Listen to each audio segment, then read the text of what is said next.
வழங்குபவர்கள் Paces Pay, secure digital payments with multiple features and great success rate. OH Tamil நேயர்களுக்கு வணக்கம். மக்களவை தேர்தலுக்கான வாக்குப்பதிவு நடைபெற்றுக் கொண்டிருக்கிறது. விறுவிறுப்பாக கிட்டத்தட்ட இரண்டாம் கட்ட வாக்குப்பதிவை கடந்திருக்கிறோம். முன்னிலை பின்னிடைவு மாறி மாறி வந்து கொண்டிருக்கிறது. முதற்கட்டத்திற்கும் இரண்டாம் கட்டத்திற்கும் தபால் வாக்குப்பதிவு ஏற்கனவே முடிந்து விட்டது. கருத்து கணிப்புகளையும் கடந்து வந்திருக்கிறோம். அதனால இந்த எப்படி இருக்கிறது வித்தியாசங்கள், யார் ஆட்சி அமைக்க வாய்ப்பு இருக்கிறது, பெரும்பான்மை பாஜகவிற்கு கிடைத்து விட்டதா, இன்னும் பல்வேறு விஷயங்களையும் விரிவாக பேச இருக்கோம். இதற்காக நம்முடன் இணையும் சிறப்பு விருந்தினர் மூத்த பத்திரிகையாளர் அரசியல் விமர்சகர் டிவி சோமு. வணக்கம் சார். வணக்கம். நீங்க கருத்து கணிப்புல ஆரம்பிச்சதுனால நம்ம அங்கிருந்தே போயிடலாம். கருத்து கணிப்பு நம்ம ஏற்கனவே பேசியிருந்தோம். இப்ப இந்த தபால் வாக்கு ஒன்றாம் கட்ட இரண்டாம் கட்டத்துல இருக்கும். இந்த வித்தியாசங்களை எப்படி பாக்குறீங்க? அதாவது கிட்டத்தட்ட பாஜக தான் வெற்றி பெற வேண்டும் அப்படின்னு பல ஊடகங்கள் நினைத்தன அப்படிங்கிறது நேற்றே நமக்கு தெரிந்த ஒரு விஷயம் ஆயிடுச்சு. அப்படின்னா அதில் 1-2 எண்ணிக்கைகள் கூட குறைச்சிருந்தா கூட பார்த்தீங்கன்னா பெரும்பாலும் பிஜேபி தான் வெல்லும் அப்படிங்கிற மாதிரியான ஒரு கருத்து கணிப்பு இருந்தது, தேர்தலுக்கு பிந்தைய கருத்து கணிப்பு. ஆனால் இன்னைக்கு பார்த்தீங்கன்னா பெரும்பாலான தொகுதிகளில் காங்கிரஸை கம்பேர் பண்ணுறப்ப இப்போ பிஜேபி அதிக தொகுதியில் முன்னிலையில் இருந்தால் கூட நேற்று இவங்க சொன்ன அளவுக்கான விஷயங்கள் இல்லை, தலைகீழ் மாற்றம் தான் அதை சொல்லணும். கண்டிப்பாக. இப்போ போன தேர்தலில் பார்த்தீங்கன்னா காங்கிரஸ் கூட்டணி 91 தான் வந்தது கூட்டணியே. இப்போ கிட்டத்தட்ட காங்கிரஸே தனித்தே இருக்கு. இவங்களுடைய முன்னணி வகிக்கக்கூடிய தொகுதி எண்ணிக்கையெல்லாம் பார்த்தீங்கன்னா பெரிய அளவில் இருக்கு. இப்போ பல பேர் சொன்னாங்க 91லேருந்து எப்படி அவங்க 200 வர முடியும், 2 பங்கா மாறும், அதெல்லாம் வாய்ப்பு இல்லைன்னு பேசின ஆட்கள்லாம் நம்ம பார்த்தோம் ஊடகங்கள்ல. ஆனால் அதை காங்கிரஸ் நிரூபிச்சிருக்கு. அந்த மக்கள் எந்த அளவுக்கு மன வெறுத்தலுக்கு போய் இருக்காங்க அப்படிங்கிறதுடைய ஒரு வெளிப்பாடு. இதில் முக்கியமாக பார்த்தீங்க அப்படின்னா உத்தரப்பிரதேசம் தான் முழுக்க முழுக்க நம்பிட்டு இருந்தது பிஜேபி. தவிர ஒட்டுமொத்த இந்தியாவுமே உத்தரப்பிரதேசத்தை கிண்டல் பண்ணுவோம். நம்ம இங்க அங்க போய் தமிழ்நாட்டை பத்தி எல்லாம் பேசினாரு, முதலமைச்சரை பத்தி எல்லாம் பேசினாரு பிரதமர். எந்த அளவுக்கு அப்ப கள உணர்வுகளை எந்த அளவுக்கு பிரதமர் புரிஞ்சு வச்சிருந்தாருன்னா முன்கூட்டியே பேசியிருப்பாரு. அந்த அளவுக்கு இருந்தது. அதே மாதிரி பார்த்தா நம்மளே கிண்டல் பண்ணுவாங்க. ஒரு வேலை வாய்ப்பை பத்தி கவலைப்பட மாட்டாங்க உத்தரப்பிரதேச மக்கள், ஒரு தொழில் முன்னேற்றத்தை பத்தி கவலைப்பட மாட்டாங்க. அயோத்தி கோயில் கட்டினா போதும், மாட்டை வெட்டுறவனை கொல்லுன்னு சொன்னா போதும், இப்படிலாம் இருக்காங்களேன்னு. ஆனா இப்ப அவங்களே பாத்தீங்கன்னா சிந்தித்து இன்னும் சொல்ல போனா வெறுத்து போய் மாறி இருக்கிறாங்க அப்படின்னு தான் நம்ம சொல்ல வேண்டிய ஒரு இதா இருக்கு. இப்ப அங்க சமாஜ்வாடி காங்கிரஸ் கூட்டணி தான் பல தொகுதிகளில் அவங்க முன்னிலையில் இருக்காங்க. இது ஒரு வித்தியாசமான இதுல எதிர்பாராத, இந்த அளவுக்கு எதிர்பார்க்கல. ஆனா உத்தரப்பிரதேசம் கை கொடுத்த அளவுக்கு பீகாரும் குஜராத்தும் கை கொடுக்கலங்கிறதும் ஒரு வருத்தப்பட வேண்டிய விஷயமா தான் இருக்கு. ஆக்சுவலா உத்தரப்பிரதேசம் அப்படி இருக்கும், பீகார்லாம் கொஞ்சம் நிலைமை மாறுங்கிற ஒரு எண்ணம் கூட இருந்தது. ஆமா, ஆப்போசிட்டா இருக்கு. நம்மளுடைய கணிப்புக்கு ஆப்போசிட்டா ரிசல்ட் வந்திருக்கு. பட் வரவேற்கக்கூடிய ஒரு ரிசல்ட். ஆமா, ஏன்னா லாலு பிரசாத் குடும்பத்தினரும் சரி, இப்ப இவர் ராகுலும் சரி, இவங்க பண்ண பிரச்சாரங்கள் இதெல்லாம் நல்லா எடுபட்டுருச்சு அப்படிங்கிறத நம்ம பார்த்தோம். அந்த மாதிரி இருந்தது. ஆனா பீகார்ல இந்த மாதிரி ஒரு பாஜகவுக்கு ஆதரவான ஒரு நிலைமை இருக்குங்கிறது எதிர்பாராத ஒரு சூழல் தான். அது எதிர்பார்க்கல அந்த ஒரு விஷயத்த. மீண்டும் பாஜக தலைமையிலான ஆட்சி தான் அமைய இருக்கிறதா? இப்போதைக்கு போற போக்க பார்த்தா அதுக்கான வாய்ப்புகள் இருக்கும் அப்படின்னு தான் தோணுது. ஆனா அதே நேரம் போன தடவை மாதிரியான ஒரு அசுர மெஜாரிட்டி அந்த மாதிரி இருக்கிறதுக்கான வாய்ப்பு இல்லை. இவங்க ஒரு என்ன சிங்கிள் மெஜாரிட்டி பார்ட்டியா வரலாம், இல்ல இந்த நெக் ஆஃப் மூவ்மெண்ட்ல 272 273 இந்த மாதிரி வரலாம். அப்படி இல்லைன்னா அதை விட குறைந்து கூட்டணி கட்சியோடு சேர்ந்து இவங்க ஆட்சி அமைக்கக்கூடிய ஒரு சூழல் தான் வரும் அப்படிங்கிற மாதிரி தான் தோணுது. ஆனா இதுவே பாஜகவுக்கு மிகப்பெரிய ஒரு பின்னடைவு இது. ஏன்னா இப்ப அவங்க கையில அத்தனை விதமான ஆயுதம் எல்லாத்தையுமே அவங்க ஆயுதங்கள் ஆக்குனாங்க. ஒருவேளை அந்த இடி ஐடி ரைட்ஸ், முதலமைச்சர்களை தூக்கி சிறையில் வைப்பது, வங்கி கணக்குகளை ஒரு தேசிய கட்சிகள் காங்கிரஸ் வங்கி கணக்குகளை முடக்கினது, இந்த மாதிரியான வேலைகளை செய்யாம இருந்திருந்தா காங்கிரஸ் இப்ப பெற்றுக்கக்கூடிய இந்த 227 தொகுதிகளில் முன்னிலை வைக்கிறாங்க. இதையும் தாண்டி முன்னிலை வச்சிருந்தா ஆட்சி மாற்றத்திற்கே வாய்ப்பு இருக்கு. இது முன்னே உணர்ந்துதான் பாஜக இந்த மாதிரியான வேலைகள்ல நிச்சயமா அந்த மாதிரியான ஒரு சந்தேகம் தான் இருக்குது. ஏன்னா இவங்க வந்ததுலேருந்தே பார்த்தீங்கன்னா இப்போ இடியை அவங்க பாஜகவுடைய ஒரு பிரிவாக ஆக்கிட்டாங்க, இன்கம் டேக்ஸ் ஆக்கிட்டாங்க, தேர்தல் ஆணையமே நீதிமன்றத்துடைய ஒரு பகுதியே இவங்களுடைய ஒரு விஷயமால அந்த மாதிரியான ஒரு இதாக தான் ஆயிடுச்சு. இதையெல்லாம் சேர்ந்து தான் இவங்க இந்த அளவுக்காவது தப்பிச்சது தம்பராமணியன்னு சொல்லுவாங்கல்ல, அந்த மாதிரி இவங்க வந்திருக்காங்களே ஒழிய இதெல்லாம் இல்லை அப்படின்னா இப்போ காங்கிரஸுக்கு எவ்வளவு நெருக்கடி பாருங்க. அவங்க கூட்டணி கட்சியில் இருக்கிற ஒரு முதலமைச்சரை தூக்கி உள்ள போடுறாங்க, இந்த பக்கம் வங்கி கணக்கை முடக்கிறது, யாரு மேல வேணாலும் இவங்களை அதை இன்னும் நம்ம அந்த தேர்தல் பத்திர விவகாரத்திலே நமக்கு ஒரு விஷயம் தெரிஞ்சது இல்லை. இவங்க வந்து என்னைக்கு ஒரு நிறுவனம் தேர்தல் பத்திரத்தில் பணம் கொடுத்துருக்குதோ அதுக்கு முன்னால பார்த்தீங்கன்னா அங்கே வந்து இடி ரெய்டு நடந்திருக்கு. அது இல்லைன்னா அந்த தேர்தல் பத்திரத்தில் பணம் கொடுத்ததுக்கு அப்புறம் அவங்களுக்கு ஒரு சலுகை கிடைச்சிருக்கு. ஸோ இப்படி அத்தனை விதத்திலையுமே இவங்க வந்து ஒரு கரப்ட் பண்ணி தான் இந்த அளவுக்காவது இவங்க வந்திருக்கிறாங்க.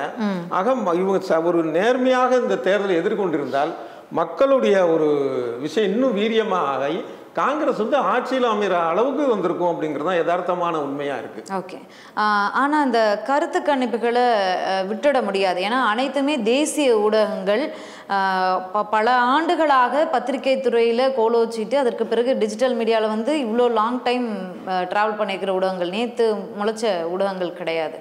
அவங்க கொடுத்த கருத்து கணிப்புகள் பொய்யாகி இருக்கிறது. அனைவருமே போட்டி போட்டுக்கொண்டு 350க்கு எல்லாருமே 350க்கு மேலே தான், 350க்கு மேலே 401 தொகுதிகள் வரைக்கும் பாஜக பெரும்பான்மையாக வெற்றி பெறும்னு கொடுத்துருந்தாங்க. அது அனைத்துமே பொய்யாகி இருக்கிறது. காங்கிரஸ் டஃப் ஃபைட் கொடுத்துருக்காங்க, இந்தியா கூட்டணி டஃப் ஃபைட் கொடுத்துருக்காங்க. அப்படிங்கும்போது அந்த ஊடகங்கள் மீதான நம்பிக்கை தன்மை எங்க போகிறது? இப்போ 2014 இதான் நடந்தது, 2019 இதான் நடந்தது. ரெண்டுத்திலுமே நம்ம எடுத்து வச்சு பார்த்தோம். இல்ல 2014 19 கூட ஒரு அளவுக்கு இவங்க இல்ல அது வந்து இந்த அதிகமாயிருக்கு. ஆனா இந்த விஷயம் 2014 நடந்தது, 19 நடந்தது. இந்த ஊடகங்கள் காங்கிரஸுக்கு எந்த அளவுக்கு தொகுதி கொடுக்குதோ அதை விட அதிகமாக தான் 2014 வந்துச்சு, 19 வந்தது. இதுக்கு பின்னணியில் பாக்குறப்ப என்னன்னா பிஜேபி கை இருக்கு அப்படிங்கிற அதே நேரத்தில் பாத்தீங்கன்னா இந்த ஷேர் மார்க்கெட் மாஃபியாவோட கை இருக்குமா அப்படின்னு தோணுது. ஏன்னா 2014 பாத்தீங்க அப்படின்னா ஷேர் மார்க்கெட் டவுன் ஆகக்கூடிய ஒரு சூழல். அப்ப பாத்தீங்கன்னா பிஜேபி தான் பெரும்பான்மையா வெல்லுன்னு சொல்லி வருது.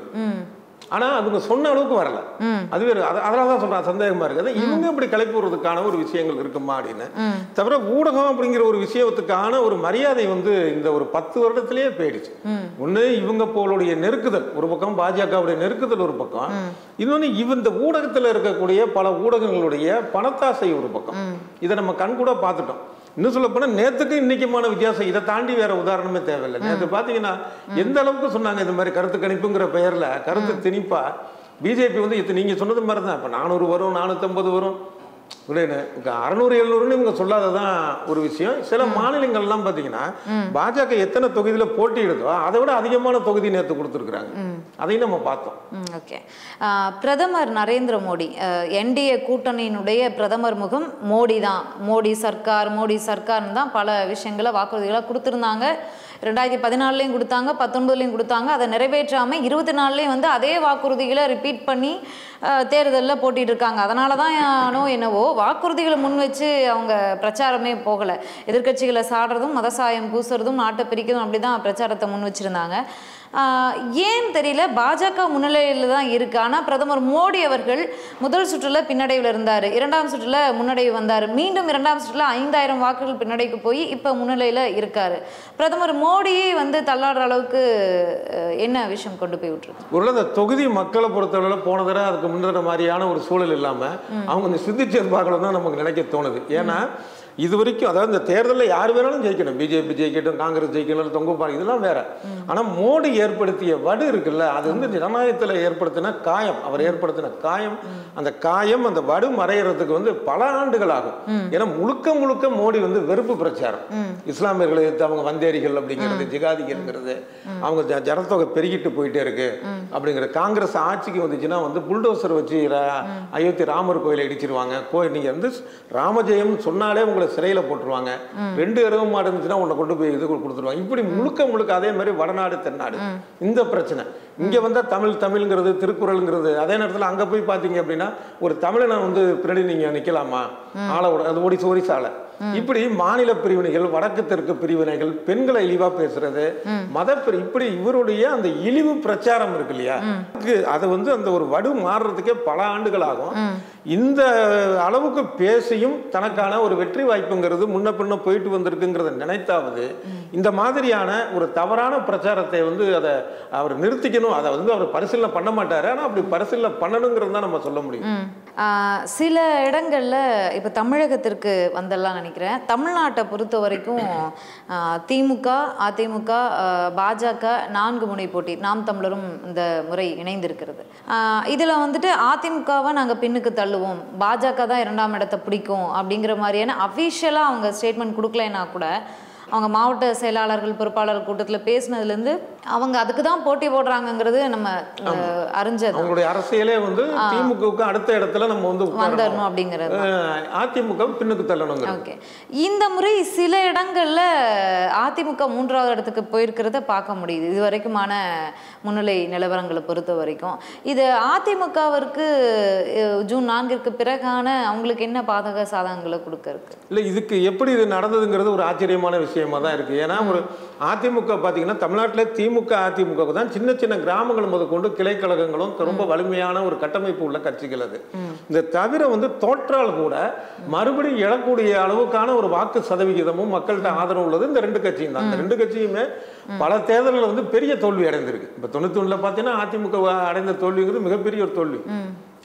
96ல் இப்போ அதே 2001 அந்த தலைகளாக மாறிச்சு. அது இப்படி நிறைய நடந்துட்டு இருக்கு இவங்களுடைய இந்த ஒரு சூழல்ல. ஆனால் பிஜேபிங்கிறதுக்கு ஒரு அடிமட்டத்தில் வந்து அதுக்கான ஒரு கட்டமைப்பு அப்படிங்கிறதே கிடையாது. ஒரு வாக்கு வங்கின்னு சொல்லத்தக்க அளவுல இல்லை. இப்படிப்பட்ட சூழல்ல இது ஏடிஎம்கே விட அதிகமாக வருது அப்படின்னா அது என்ன மாயமந்திரம் அப்படிங்கிறது புரியல. அப்படிங்கிறப்ப தான் இந்த வாக்கு எந்திரத்தின் மேல இருக்கக்கூடிய ஒரு சில கேள்விகள்ங்கிறது நியாயமோ அப்படிங்கிற அளவுக்கு நமக்கு படுது. இப்போ வட மாநிலங்கிறத விட்டுருவோம். இப்போ நம்ம கண்ணுக்கு எதுக்க நம்ம பார்க்குறப்ப எத்தனை தொகுதியில் வந்து ஏடிஎம்கே விட எத்தனை கிராமங்களில் நம்ம நன்மை சொல்லப்போ நம்ம இதுக்குன்னு போக வேண்டாம். நம்ம உறவினர் வீடுகளுக்கு போயிருப்போம், சொந்தக்காரங்க வீட்டுக்கு போயிருப்போம், ஏதோ ஒரு நிகழ்ச்சிக்கு போயிருப்போம். இல்லை ஒரு பேருந்தில் போகிறப்ப வந்து பார்த்தீங்கன்னா அங்கே 2 மணி நேரம் நிற்கிற மாதிரி இருந்திருக்கு. ஏதோ ஒரு கிராமத்தில் ஒரு பக்கத்தில் அங்கே யார்ட்டையும் பேசிருக்கு. இப்படி நம்ம சாதாரணமாக கேட்கக்கூடிய அளவிலேயே கூட எத்தனை கிராமங்களில் வந்து ஏடிஎம்கே விட பிஜேபி வந்து வலுவாக இருக்கு. இப்போ பொதுவாக சொல்லக்கூடியது கோயம்புத்தூர்ல, அதாவது ஏடிஎம்கே விட அல்ல, ஓரளவு கணிசமாக நாகர்கோவில், கோவை, திருப்பூர் இப்படி நம்ம சில இடங்களை சொல்லலாமே தவிர ஏடிஎம்கே விட பிஜேபின்னு இவங்க சொன்னது நடந்திருக்கு. அப்படிங்கிறப்ப அப்போ எப்படி அவங்க சொன்னாங்க அப்படிங்கிறதே ஒரு ஆச்சரியமாக தான் இருக்குது. இந்த வாக்கு எந்திரத்தின் அப்படிங்கிற மேலே இருக்கக்கூடிய ஒரு ஐயப்பாடு இருக்கு இல்லையா, இப்போ அந்த ஐயப்பாடு வந்து மறுபடியும் கிளம்புறதுக்கான ஒரு வாய்ப்பாக தான் நம்ம ஒரு பார்க்க வேண்டியதாக இருக்குது. சென்னையை பொறுத்த வரைக்கும் மத்திய சென்னை, வட சென்னை, தென் சென்னை முக்கியமாக பார்க்கக்கூடிய இடங்களாக இருக்குது.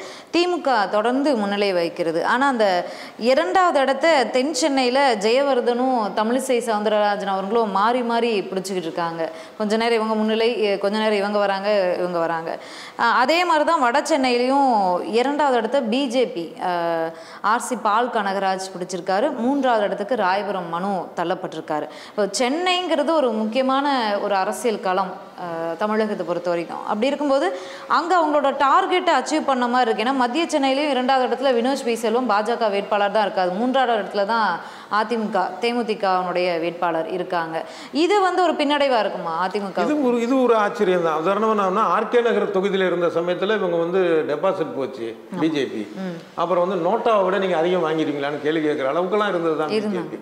இப்போ இந்த 5 வருடங்களில் இவங்களுடைய களப்பணி மீடியாவில் வந்து பேசுகிறாரு, அண்ணாமலை பேசுகிறாரு, அவங்களுடைய கட்சி சார்ந்த பெரும்பாலான மீடியாக்கள்லாம் பார்த்தீங்கன்னா 4 பேரை கூப்பிட்டா 2 பேர் பிஜேபியாக இருப்பாங்க. ஒருத்தர் வந்து வலதுசாரின்னு இருப்பார், இன்னொருத்தர் பொருளாதார நிபுணர் இருப்பார். இப்படி மீடியாக்கள்ல இவங்க பண்ண அரசியலை தாண்டி மக்கள் ஓட்டு போடுறதுக்கான ஒரு விஷயத்தை இவங்க என்ன செஞ்சாங்க அப்படிங்கிறப்ப இந்த ஓட்டு எப்படி வந்திருக்கும் அப்படிங்கிறது ஒரு கேள்வி. அதை எனக்கு புரியலை. இல்லை, மத்தியிலும் சரி மாநிலத்திலும் சரி வாக்குறுதிகளை சொல்லி பாஜக ஓட்டு கேட்டது எங்கேயுமே பார்க்க முடியல. பாஜக வாக்குறுதிகள் என்னன்னு கேட்டால் எல்லாரும் முழிக்கிற அளவுக்கு தான் இருக்கு. அந்த வெறுப்பு பிரச்சாரம் தானே இருக்கு. திடீர்னு வந்து அதாவது தேவையில்லாத சர்ச்சை. தமிழ்நாட்டிலே பார்த்தீங்க அப்படின்னா ஜெயலலிதா வந்து ஒரு இந்துத்துவவாதி அப்படின்னு சொல்லி ஒரு பிரச்சனையை கிளப்புறது. இப்போ நாங்கள் வந்து மத்தியில் ஆட்சிக்கு வந்தால் இந்தந்த விஷயங்கள் செய்வோம் அப்படின்னோ, இல்லை 10 வருஷத்தில் செய்திருக்கோம்னு சொல்லி அண்ணாமலையோ இல்லை தமிழ்நாடு பாஜகவினரோ பேசவே இல்லையா? இப்போ நீங்கள் சொன்ன மாதிரி அகில இந்திய லெவல்லையும் அப்படிதான் இருக்கு. அப்போ மக்கள் எதுக்காக ஓட்டு போடணுங்கிற ஒரு கேள்வி இருக்குல்ல. இப்போ குறிப்பா தமிழ்நாட்டிலே எடுத்துட்டீங்கன்னா இங்க வந்து இந்த இந்துத்துவ மென்டாலிட்டி உள்ள ஆட்கள்ங்கிறது ரொம்ப குறைவு. அப்ப இவங்க வந்து ஜெயலலிதா வந்து இந்துத்துவவாதின்னு சொல்றது, இல்ல அயோத்தி ராமரை பத்தி பேசுறது, இதனால எத்தனை பேர் வந்து பிஜேபி ஓட்டு போட்டிருப்பாங்க? வாய்ப்பு இல்லை. இந்த சூழல்ல இந்த அளவுக்கு இது வாக்கு வாங்கியிருக்கு அப்படிங்கிறது ஒரு பெரிய ஆச்சரியமான கேள்விக்குறியாதான். ஓகே, குறுக்கிறதுக்கு மன்னிக்கணும். 2வது சுற்று போது பிரதமர் மோடி அவர்கள் முன்னிலையில் இருந்தார். அதற்கு பிறகு 5000 வாக்குகள் வித்தியாசத்துல பின்னடைவில் இருந்தார். இப்போ வந்து இது நடந்து ஒரு 1/4 மணி நேரம் 20 நிமிஷம் தான் இருக்கும். இது நடந்து 1 லட்சம் வாக்குகள் வித்தியாசத்துல பிரதமர் நரேந்திர மோடி அவர்கள் முன்னிலை வைக்கிறார். அதுக்குள்ள. ஆமா. இந்த 20 நிமிஷத்துல அதற்கான வாய்ப்பு எப்படி இருக்கும்? அதாவது ஒட்டுமொத்த பல இடங்கள்ல பார்க்க முடியுது. ஹிமாச்சல பிரதேசத்துல மண்டி தொகுதியில ஸ்டாரா இருக்கக்கூடிய கங்கனா ரனாவத், பாலிவுட் ஸ்டார், அவங்கள இறக்கியிருந்தாங்க. காலையில தபால் வாக்கு எண்ணும் போதுல இருந்து சற்று நேரம் முன்னாடி வரைக்கும் அவங்க பின்னடைவுல தான் இருந்தாங்க. திடீர்னு பார்த்தா இப்ப அவங்க முன்னாடிவுல இருக்காங்க. இதே மாதிரி இன்னொரு உதாரணம் சொல்லலாம். கடந்த தேர்தலில் மணிப்பூர்ல வந்து நீண்ட நாளா ஜெரோம் சர்மிளா பல வருடமா வந்து உயிருக்கு போராடி அந்த சாப்பிடாமைய உண்ணாவிரதம் இருந்து அவங்க வந்து மூக்கு வழியில இது பண்ணக்கூடியது. அவங்களுக்கு ஏகப்பட்ட பேர் மக்கள் திரண்டு அவங்களுடைய போராட்டத்துக்கு ஆதரவு அளிச்சாங்க. அவங்க ஒரு தேர்தலில் அந்த போன தேர்தலில் போட்டிடுறாங்க. போட்டியிட்டா சில 100 வாக்குகள்ங்கிறாங்க. அப்போ அதை எப்படி நம்புறது அப்படின்னு தெரியல. ஏன்னா அவங்க ஒரு மக்கள் செல்வாக்கு மிக்க இவங்களா இருக்கிறாங்க. அவங்கள அழிக்கிறதுக்காகவே இந்த மாதிரி ஏதோ ஒரு நடந்ததோ அப்படிங்கிற அளவுக்கு கூட நமக்கு சந்தேகம் இருந்தது. அதுவும் இல்லாமல் இந்த வாக்கேந்திரத்தின் மீதான ஒரு விஷயம் வந்து பல பேர் சொல்ற விஷயம் தான், சந்தேகப்படுங்க. இப்போ அதே மாதிரி தான் இருக்கு. திடீர்னு வந்து அதாவது வேணுனே போக்கு காட்டுற மாதிரி நான் இவருக்கு தோக்குறாருங்கிற மாதிரி ஒரு ஜான் ஏறி முலம் சறுக்கிறதுன்னு சொல்லுவாங்க இல்லையா, இவங்க வந்து ஜான் சறுக்கி முலம் ஏறுறாங்க. அப்போ அந்த வாக்கு எந்திரத்தில் என்ன விஷயம் அப்படிங்கிறது தெரியல. ஓகே, இப்போ ராகுல் காந்தி அவர்கள் தொடர்ந்து முன்னிலை வைக்கிறார். ராகுல் காந்தி போட்டியிடலை அப்படின்னு சொல்லி பயந்துருச்சு, இந்திரா காந்தி ஃபேமிலி வந்து பயந்துட்டாங்க அப்படின்னு சொல்லி பிரச்சாரத்தை முன்னெடுத்தாங்க ஸ்மிருதி இரானி. ஆனால் அந்த ஸ்மிருதி இரானி தொடர்ந்து பின்னடைவை தான் சந்திச்சிருக்காங்க. அங்கே போட்டிட்டு இருக்கக்கூடிய கிஷோரி லால் அப்படிங்கிற காங்கிரஸ் வேட்பாளர் தொடர்ந்து 11,000 15,000 வாக்கு வித்தியாசத்தில் முன்னிலை வைக்கிறார். அதே மாதிரி மோடி அவர்களுக்கும் முன்னடைவு மாறி மாறி வந்தது. எப்படி இருந்தாலும் அவர் வென்று விடுவார் அப்படிங்கிறத தாண்டி இந்த ஸ்மிருதி இரானி பின்னடைவிற்கு என்ன காரணமா இருக்கும்னு நினைக்கிறீங்க? இப்போ ஸ்மிருதி இரானியோடைய இன்னும் சொல்ல போனால் அவங்களுடைய தொகுதிக்கு மோடி வரவே இல்லை. அவருடைய தொகுதிக்கு வரலை. உட்கட்சி பூசல்ங்கிற ஒரு விஷயங்கள் ரொம்ப நாளாக நடந்துட்டு இருந்த ஒரு விஷயம். அது நமக்கு தெரியும். ஒருவேளை வேணுனே அவர் வந்து தோற்கடிக்கப்பட்டாரு அப்படிங்கிறது இந்த தேர்தல் முடிந்ததுக்கு பிறகு தகவல்கள் அது வந்து ஊடகங்களில் வரக்கூடிய ஒரு வாய்ப்பு இருக்கு. ஏன்னா அதாவது மோடி தவிர்த்த தொகுதிகளில் ஒன்று இவங்களுடைய அமேதி தொகுதி, ஸ்மிருதி இரானியுடைய தொகுதிக்கு அவர் போகவே இல்லை, திட்டமிட்டு அவர் போகலை. அப்படிங்கிறப்போ வந்து தோக்கட்டும் அப்படிங்கிற மாதிரியான ஒரு எண்ணங்கள் இருந்து ஒரு கட்சி உள்குத்து நடக்கிறது இல்லை. அந்த மாதிரி விஷயங்கள்ல இவங்க பின்தங்கி இருக்கிறதுக்கான ஒரு காரணமாக இருக்கலாம். கூடிய விரைவில் மீண்டும் சந்திக்கலாம். நன்றி சார். நன்றி. இந்த வீடியோ உங்களுக்கு பிடிச்சிருந்தா லைக் பண்ணுங்க, ஷேர் பண்ணுங்க, கமெண்ட் பண்ணுங்க. மறக்காம OH தமிழ் சேனலுக்கு சப்ஸ்கிரைப் பண்ணுங்க.